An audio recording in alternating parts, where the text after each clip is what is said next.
37,26%, c'est le taux de réussite au baccalauréat cette année. Un taux qui a surpris énormément de personnes. Pendant 9 mois, il y a des élèves qui sont donnés à fond, qui ont travaillé, qui ont poussé dur, et d'autres qui étaient plus axés sur le désordre, sur la déconcentration, la sapologie, et les deux voulaient le précieux sésame, sauf que les résultats ne se sont pas passés comme prévu.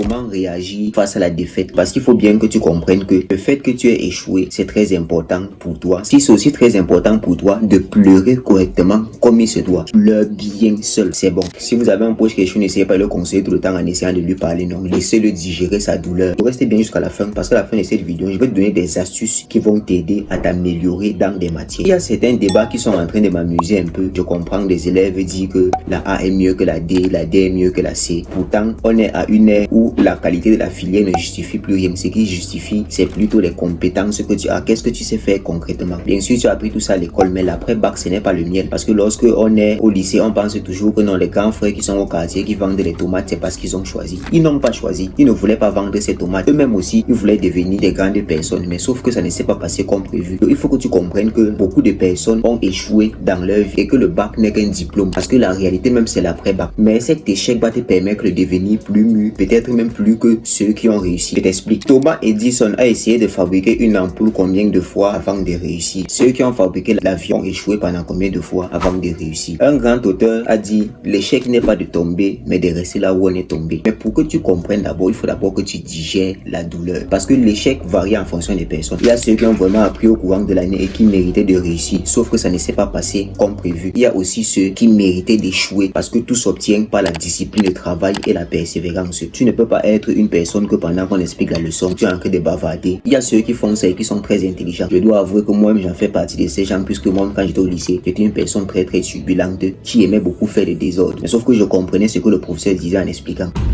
Il y a aussi ceci des personnes qui lorsqu'ils parlent ne comprennent rien mais se permet quand même de bavarder, et lorsqu'on donne les résultats, il a son si de moyenne, il est sûr, et pourtant lui-même il savait au fond de son cœur que c'est ce qu'il mérite. Donc il faut que tu t'asseyes et que tu pleures bien pour digérer la douleur. Une fois que tu as fini de pleurer, il faut maintenant que tu prennes des décisions à partir de l'année prochaine, et ce travail va commencer pendant les vacances. Donc, pendant les vacances ici, il faut que tu regardes les matières où tu as eu le plus de sous-moyenne. Pour ceux qui sont dans les séries scientifiques, généralement c'est les mathématiques et les physiques chimiques. Pour ceux qui sont dans les filières littéraires, généralement c'est la philosophie et l'anglais, c'est Dieu qui donne. Si tu veux comprendre l'anglais, tu vas comprendre l'anglais si tu travailles bien et que tu as de la volonté. Une fois que tu as recensé toutes les matières où tu as eu des difficultés, il faudra maintenant que tu prennes l'engagement envers toi-même de toujours travailler, d'être discipliné et de ne plus recommencer. Parce que laissez-moi vous dire, quand tu échoues une fois, c'est facile pour toi d'échouer une deuxième fois. Quand tu échoues une deuxième fois, c'est encore facile d'échouer une troisième fois. À un moment donné, tu as 3 étoiles. Oui, mon cousin, quand tu entres dans la classe, le monde dit 8 ans en classe d'examen. Bravo à lui.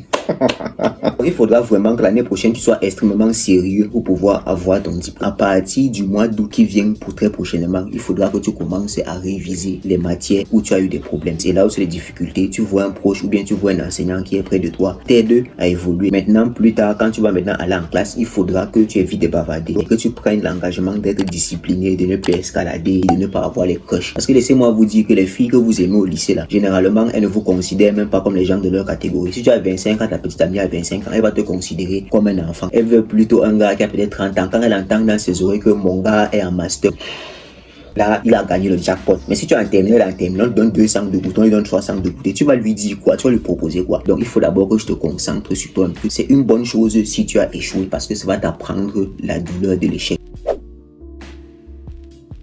On va commencer par l'anglais. Moi, quand j'étais au lycée, les gens disaient toujours c'est l'anglais, c'est Dieu qui donne. Et moi-même, je n'aimais pas beaucoup l'anglais. J'avais toujours mes 2, 3, 4 faciles en anglais et j'étais très peinard. Sauf que les choses ont commencé à changer quand j'ai décidé d'avoir le bac. On me disait le bac avait dit 0,0, ça ne vaut pas la peine. Et pour avoir au minimum ces 12 de moyenne, il fallait que je sois fort en anglais. Et en apprenant, j'ai donc développé certaines petites astuces que je vais te partager dans cette vidéo qui vont t'aider. Il faudrait que tu partes du principe que tu ne connais rien, que tu n'as aucune idée de comment fonctionne l'anglais et tu as ton bon dictionnaire à côté. Chaque mot, chaque exercice que tu vas faire, où il y aura un mot que tu ne comprends pas, que tu ne connais pas la signification, tu prends un cahier vierge, tu écris ce mot dans le cahier. Et maintenant, lorsque tu te lèves chaque matin, tu lis ces mots. Lorsque les mots vont devenir beaucoup, tu vas commencer à retenir 5 mots par semaine. Ce n'est pas 5 mots par jour, ce n'est pas la bagarre avec Frugal.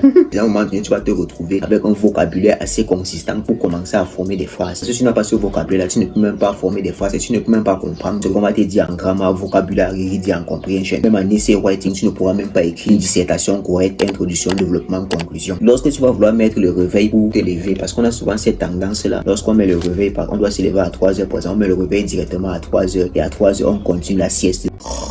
Or, pourtant, on est censé se lever pour continuer à travailler. Que si tu dois te lever à 3 heures, tu vas mettre ton réveil minuit, à 1 heure, 2 heures et à 3 heures. Ce qui fait en sorte que ces fractions de division-là vont couper ton sommeil de manière régulière. À 3 heures, tu seras prompt à te lever parce que tu n'auras même plus sommeil. Pour ce qui est des mathématiques, généralement, il y a les formules. Il faut que tu retiennes beaucoup les formules. Lorsque tu retiens les formules, il faudrait que tu fasses au minimum un exercice chaque jour dans les mathématiques ou bien dans les physiques, chimie, les matières plus compliquées. Ce n'est que comme ça, par le travail, par la discipline, que tu pourras t'en sortir. L'échec que tu as connu cette année n'est pas là pour te blesser. Bien sûr, ça fait mal. Personne ne veut échouer parce que c'est un peu comme le paradis. Tout le monde veut aller au paradis, mais personne ne veut mourir. Tout le monde veut réussir, mais personne ne veut échouer. Pour mieux savourer l'odeur de la réussite, il faut que tu échoues. Parfois, très lamentablement, il y a plusieurs reprises pour atteindre un certain niveau. Soit tu travailles cette année, à passer cette année pour évoluer l'année prochaine, soit tu te décides à ne pas travailler et tu finis dans la sauce. Moi, c'est Fotango. Si tu as aimé ce contenu, n'oublie pas de t'abonner et de mettre un like. Pour toi, c'est rien, mais pour moi, c'est très énorme.